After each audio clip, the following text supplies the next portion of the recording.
ជំរាបសួរប៉ាម៉ាអ៊ំពូមីងសួស្តីមិត្តភក្តិទាំងអស់គ្នាខ្ញុំសូមអានមេរៀនក្នុងសៀវភៅជំនួយភាសាខ្មែរថ្នាក់ទី3ជូនបន្តមេរៀនរំលឹកចូលជំនាញពួកអសំស្រាក់1ការអានចូលជំនាញនិងជើងជួយជំនាញពួកអកជើងកខជើងខចជើងចឆជើងឆដជើងដថជើងថណជើងណតជើងតថជើងថបជើងបផជើងផសជើងសហជើងហលជើងលជើងលអជើងអលអជើងអ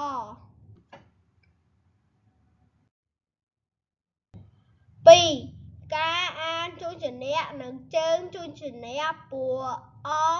ក្នុងតារាងផជើងផបជើងបណជើងណចជើងចកជើងកឆជើងឆថជើងថតជើងតសជើងសខជើងខអជើងអដជើងដថជើងថលហជើងហ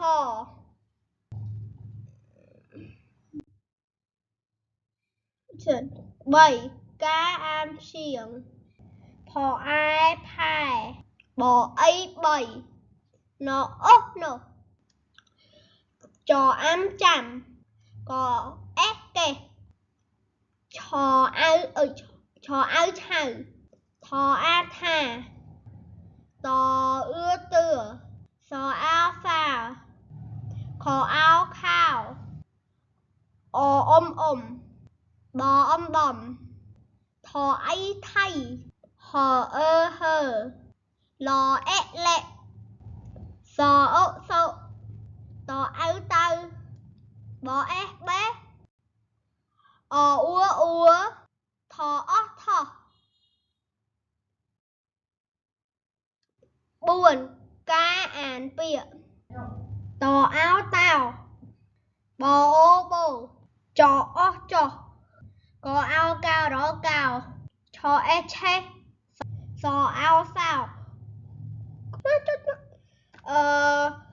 កក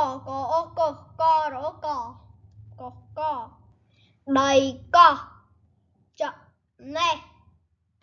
ដអីដីកអស់កដីកោះ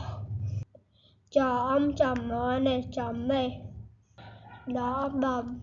ណអៅណារហណាដំណៅសំសំដោយដីសំដីកដដឯដែរកដឯដៃកដៃកអីគេរគេកគេកកាកកដាក់ស្រះអែករកគេកកាកកាយកតអេទេតតាតទេតតាដាំដណាំដអាំដាំដអំដំដអាំណាំដាំដំណាំសសារសារសារសាសសាកាផាកកាផផាកាផាដំបាយដអំបំបអាយបាយដំបាយដំបៅដងដំបអៅបៅដំបៅ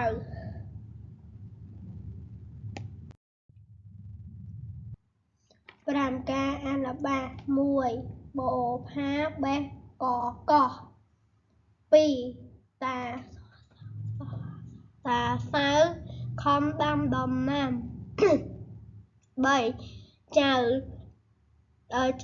តៃចេះដើរតទេតតោះ 3 ចៅតៃចេះដើរតទេសតតាស់សង្ឃឹមថាវីដេអូនេះមានប្រយោជន៍សម្រាប់មិត្តភក្តិទាំងអស់គ្នាជម្រាបលា